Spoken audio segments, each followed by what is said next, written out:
Welcome to Living Comfortably with Cervical Dystonia Through Exercise. The following program provides information to patients living with cervical dystonia about exercises that may help with more comfortable living in everyday life. As we demonstrate these exercises, keep in mind this program is meant to be a general education tool, not an exact exercise regimen that all patients should follow. If you have any questions or concerns, please consult your physician or physical therapist.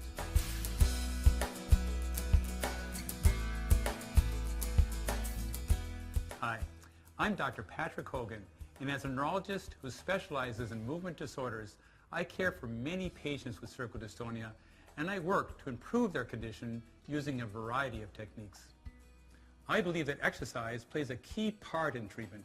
It helps the muscular function and mobility, and may also feed back messages to the brain to impact the very structure of the brain and improve the chemical balance. Maintaining muscular length in the cervical region is essential to preventing permanent shortening that only surgery can change. A challenging but properly guided exercise program is one of the things that I recommend for my patients with cervical dystonia. Movement disorder specialists have begun to recognize the important role that exercise and stretching plays in helping patients. I believe that these techniques will become the standard of care as more and more care providers recognize the benefits of producing a balanced stretching and strengthening program. Every person with dystonia will find some techniques that work better than others. I encourage you to consult with your doctor early on to develop an exercise regimen tailored to your specific needs. The exercises that we will cover in this video are meant to complement and not replace any treatment from your regular doctor visits. Finally, it is important to remember that this exercise program, as well as any exercise program, should only be started based on the advice of your physician. Before we get into the exercises, let's take a quick look at some of the key points that patients with cervical dystonia should remember when exercising. First, be safe. If you aren't confident in either your physical ability or the correct way to do an exercise, consult your therapist or your doctor. Second, be comfortable. If you find yourself feeling pain, stop. Stretching and strengthening should challenge you physically, but they should never hurt. You may need guidance from your therapist on balancing this challenge and not causing injury or persistent pain. Finally, pace your activities. If you have not been exercising, start slowly and work up to your goals. If you're overwhelmed by the idea of developing a new exercise regimen, don't be afraid to get help. Let's quickly go over the 3 areas of exercise that we will cover in this video: posture through breathing, stretching, and strengthening. We will start with posture, which includes breathing and working on the core stability. This is something you can do anytime throughout the day, and it is critical to maintain this base as you build your flexibility and strength. Next, we will cover stretching. Stretching is a great way to enhance the range of motion in the neck, and is a good way to loosen the tight areas of your body. Once we have stretched, we will focus on strengthening, which may help you carry your weight more comfortably in everyday life. Mikki Townshend is a physical therapist who works with cervical dystonia patients. She will demonstrate a variety of exercises that work as a starting point for patients with cervical dystonia. So with that, I'll hand it over to Mikki to begin the first section, breathing and core stability.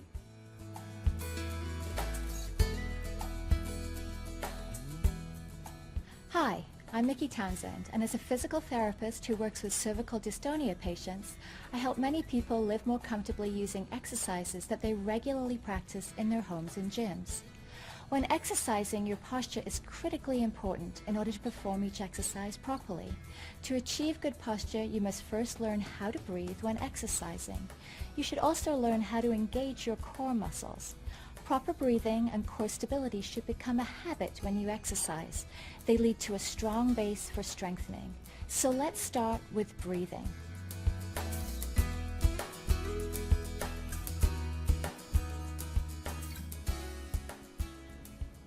Lie down on a firm surface, supporting your neck with a pillow or a towel roll. Place your hands on your abdomen. Inhale through your nose and feel the air expanding the back of the rib cage against the mat and your diaphragm into your hands. Exhale, keeping the mouth soft. Breathe all the way down into the muscles of the pelvic floor and deep abdominals. You should feel the pelvic floor lift and the belly flatten while relaxing the neck, shoulders, and chest. Let's repeat that to get comfortable with breathing using different muscles. This is a great exercise on its own, just to help the neck and the back relax. Let's take this a step further and really work to find the core muscles. Breathe in, expanding the rib cage. As you exhale, contract the pelvic floor, doing the Kegel exercise. Pull your belly button towards the back of your spine and flatten your belly. The transversus abdominis muscle attaches to the spine and helps keep the spine in a neutral position. The deep back muscles, multifidus, help to lengthen the spine and fight gravity. This is something you'll need to practice frequently so it becomes a habit.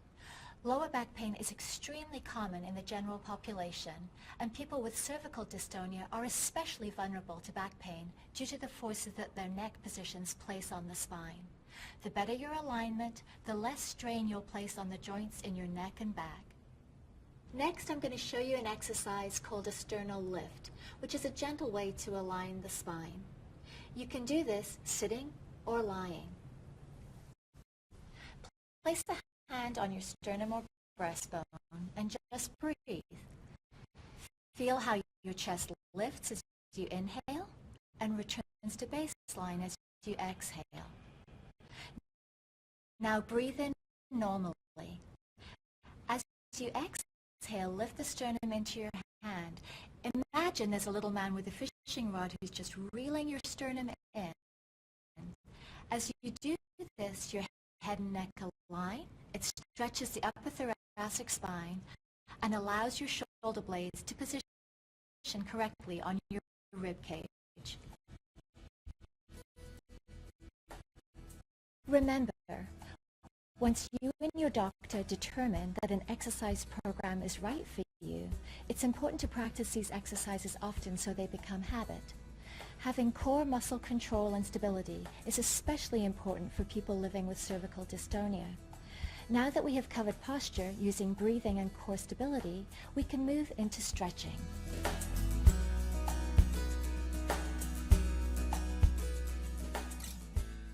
For patients living with cervical dystonia, your whole body compensates while you go about your daily activities. These stretches are intended to make your body feel good as it loosens all those muscles out. Most importantly, stretching your neck muscles helps to prevent tissue fibrosis or permanent shortening. For patients with cervical dystonia, getting into the routine of daily stretching is very important. Stretching works best when you are warm. Move slowly into and out of your stretches. This will stop the muscles from fighting you. Focus on stretching, not hurting. So let's get to some of the basic neck stretches that I recommend for my cervical dystonia patients. Basic neck range of motion can be performed in many positions. First, we will work through these stretches in a sitting position and then show other positions that might work better for you depending on the direction of your dystonia.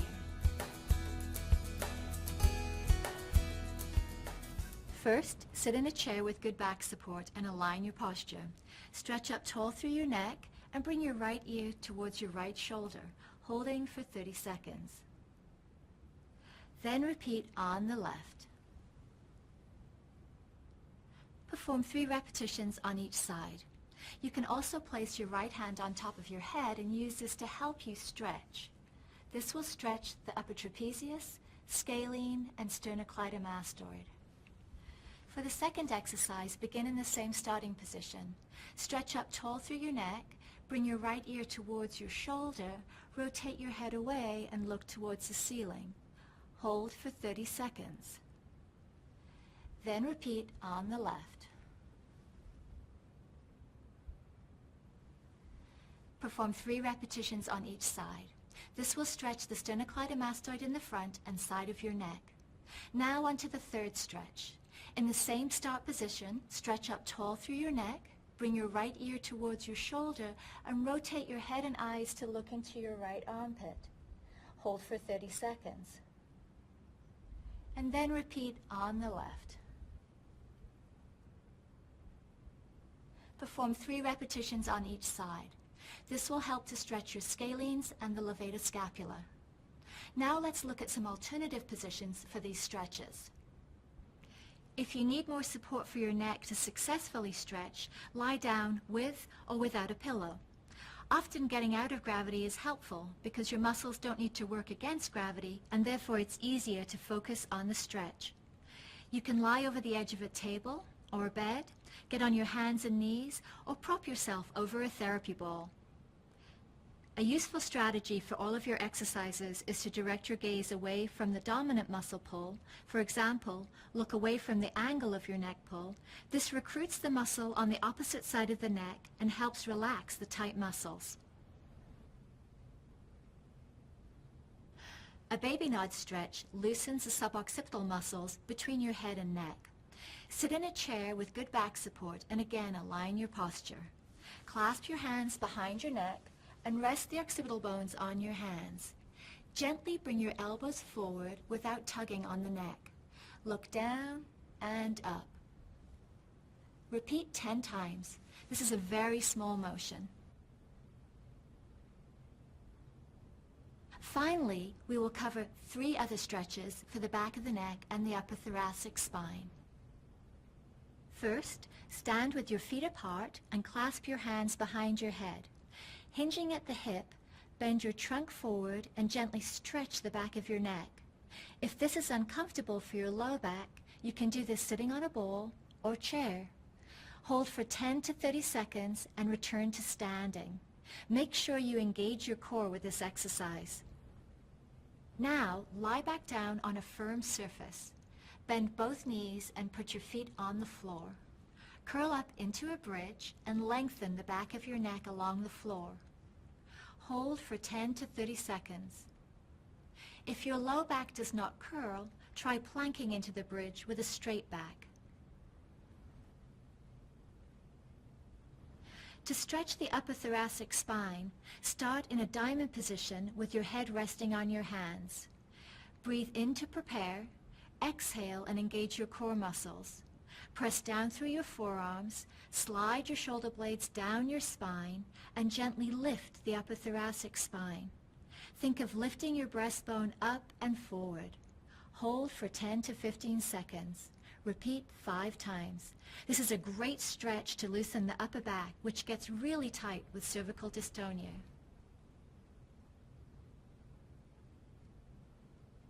You can do this sitting at a desk or table. Don't forget to stabilize with your core muscles. It also helps to imagine keeping a virtual tennis ball under your chin. This improves your head and neck position.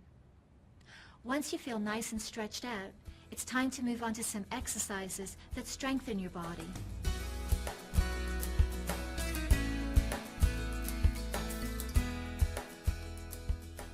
Strengthening is key for anyone with neck pain. Gravity is a tough force to fight. Your head accounts for 10% of your body weight, and hanging onto that head is significant work. Balance and function are also tied to strength, helping you to get out of a chair, get your grocery bags out of the car, and climb the stairs while you hold them. Exercise bands are a great tool to work with to improve your strength. With all exercises, remember that careful attention to form is crucial. Start all of your exercises with your best postural alignment and engage your core. It's helpful to exercise with someone so that person can give you feedback or even video yourself so that you can see what you're doing. Now, it's important to know how many repetitions of these exercises you should be doing. As a rule of thumb, though, it's good to start with 8 to 10 repetitions, eventually building up to a maximum of 15. You should progress to 2 sets of 10 or 2 sets of 15. The most important thing is to listen to your body. Once you have achieved this, you can add weight if you are using weights or increase resistance if you are using exercise bands. But make sure always to support your body and be aware that you are actually using the muscles that you intend to, not overdoing it and using other muscles which can lead to injury. The best way to make sure you are doing the exercises properly is to have someone watch your form. In this video, we will cover a variety of strengthening exercises for your entire body. Regions that we will cover include mainly the mid-back, shoulders, abdominals, and legs symmetrically, but we have a great exercise that strengthens many regions in one activity. Just remember, how you do the exercise is just as important as what exercise you are doing. It's important to do each exercise correctly to avoid injury and get the maximum benefit. So let's get to it.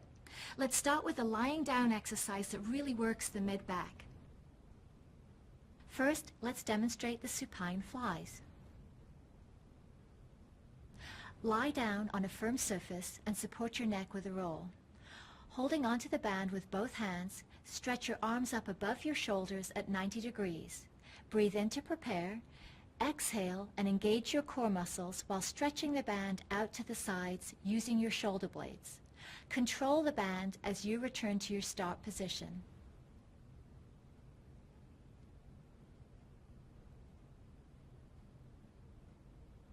Now let's work on diagonals. Hold the band down by your left hip. Holding the other end of the band with your right hand, stretch the right arm up and out, moving away from your hip in a diagonal. Lead with your thumb.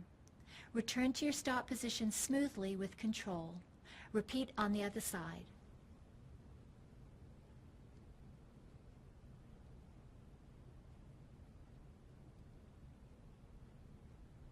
Now let's work on shoulder external rotation. Hold the band with both hands, line up your spine and stabilize. Keeping your elbows tucked in and your wrists in neutral, rotate your forearms out and gently squeeze your shoulder blades. Control the exercise band as you return to your start position. If you are more comfortable doing this exercise while lying down, that's great too. It gives your neck more support and may be an easier place to start.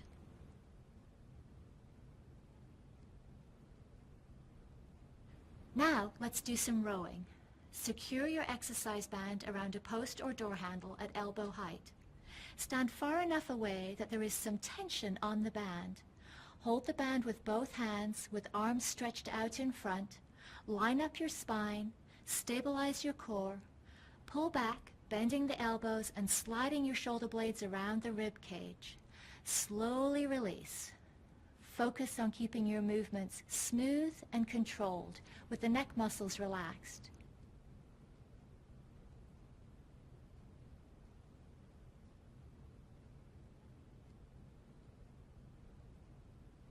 All of these exercises can be made more difficult by working over a ball, standing, or with weights. For our last exercise, let's do the exercise band squats. Exercise band squats are a great way to strengthen your legs, core, arms, and neck all in one activity. Pay careful attention as you are working many muscles at one time. Start by standing on the band with your feet about hip width apart. Hold on to each end of the band with both hands. Stand up tall. Don't forget to breathe and engage your core.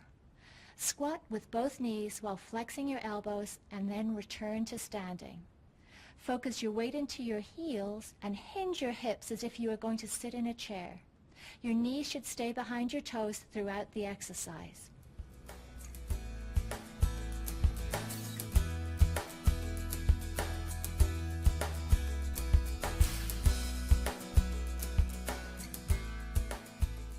Today we have provided you with a general overview of some basic exercises that are helpful for improving your posture, flexibility, and strength. It's important to modify these exercises so that they work for you. If you're not sure how to do this, please remember to consult with a physical therapist. Don't be afraid to get help. I would also encourage you to participate in aerobic activity regularly. Swimming, walking, cycling, stationary bike if your balance is shaky, and exercise classes, especially dancing, are all great alternatives. This will help keep your heart, bones, and brain fit. Finally, remember the 3 rules for exercising with cervical dystonia. Be safe, be comfortable, and pace your activity. Thanks for watching, and good luck with your exercises.